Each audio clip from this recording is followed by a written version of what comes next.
আমরা সবসময় যা চাই তা পাই না, তবে যেটা আমরা চাই না সেই জিনিসটাই আমরা পাই। কারণ যা আমরা চাই সেটা আমাদের জন্য উপযোগী নয়, তবে আমরা যা পাই সেটা আমাদের জন্য উপযোগী, কারণ সেই জিনিসটা ভগবান আমাদের দেয়। নমস্কার, আমি গৌরব। তোমরা সবাই কেমন আছো?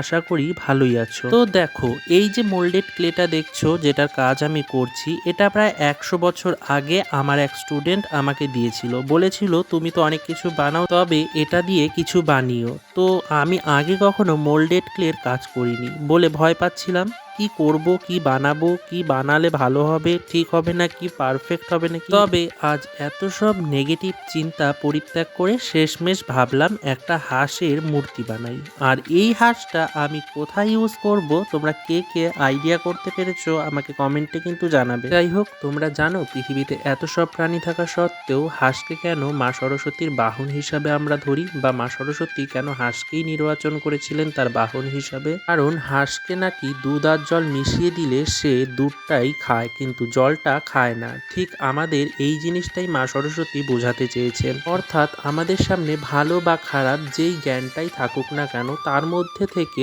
আমাদের ভালো জ্ঞানটাই বা ভালো গুণটাই বেছে নেওয়াটাই হচ্ছে আবশ্যক। যাই হোক, এই ভিডিওটা অনেকটাই লং করে ফেলেছি, তবে এই জিনিসটা বানিয়ে তোমাদের সাথে শেয়ার করতে চেয়েছিলাম বলেই ভিডিওটা অনেকটা লং হয়ে গেছে। তো তোমরা আমাকে কমেন্টে জানিও তোমাদের এই কাজটা কেমন লাগলো। পরের ভিডিওতে দেখাবো এটা আমি কোথায় ইউজ করলাম। তো আজ এই ভিডিও এই পর্যন্তই। তোমরা সবাই সুস্থ থাকো, ভালো থাকো, টাটা।